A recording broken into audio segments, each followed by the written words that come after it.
Hey everyone, in the past 6 months, generative AI has been moving at such a rapid pace that it's hard to keep up with what's going on. Not only that, it's also, I think, dissuading many of us from jumping into building new things because we don't know where the dust is going to settle, who the big winners are going to be. And the overwhelming sentiment seems to be that the winners are going to be some of the largest players in the market, such as Google's and OpenAI's of the world. However, I do think that there are some interesting big ideas that are worth exploring, and I'm going to share some of those today, at least the trends that I'm seeing. So here's what I'm seeing. There are 3 different ideas. Number 1 is the ability of large language models to turn unstructured data to structured data.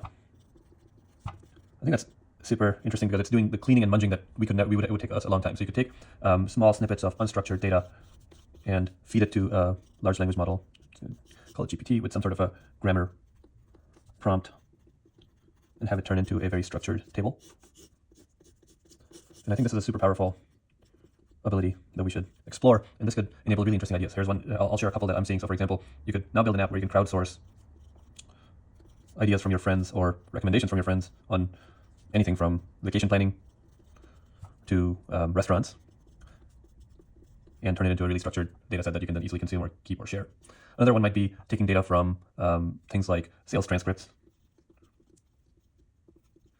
and you summarize these, but summarize it with intent to get specific data out of it. So for example, you want to understand what type of pain points are being mentioned in each one of the sales scripts, and then take those summarizations, then synthesize again through another prompt, and turn them into insights about product, sales, marketing, take them to market, and then close this loop over and over again. So there's a couple of examples of apps that could be built today that couldn't be built a year ago, and I think could be, no matter where the dust settles, somebody could build something along these lines. Another big idea is narrow models versus deep models.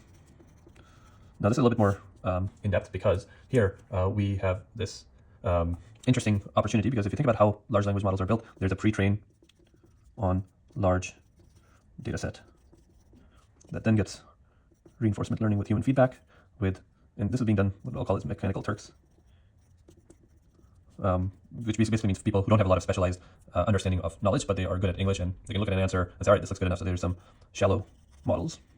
And the evidence of this is if you ever chat with Bard or OpenAI's ChatGPT, you'll notice that it's giving you really good answers in the first attempt, but as you have a deeper conversation with it, it doesn't really give you some of the more nuanced judgments. So it's missing specialized judgment. So for example, let's say you want to have a conversation about real estate tax law. You're going to get some high-level answers, but the moment you get into the nitty-gritty of it, it's not going to be able to provide that. So one way you could build better models is you replace this with RLHF, with experts. And this should give you deep models.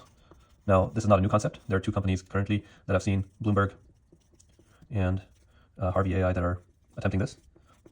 If this is successful, I think this results in a really open area of verticalized LLMs that provide specialized agents.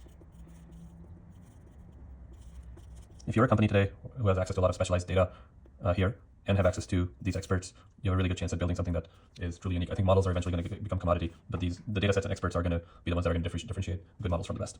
And then the last idea is true personalization. So in the past, we've basically been stuck with segmented personalization. If you think about emails that get sent out for advertising or marketing, they have always been at the segment level. Now, if you have a LLM plus usage data on consumer, you can truly build a one-to-one marketing and sales engine. And one simple example might be, let's say you're a B2B SaaS company and you're sitting on sales transcripts from your Gong or Chorus. You can take this, fine-tune one of these models, and combine it with prospect data and come up with personalized narrative for sales.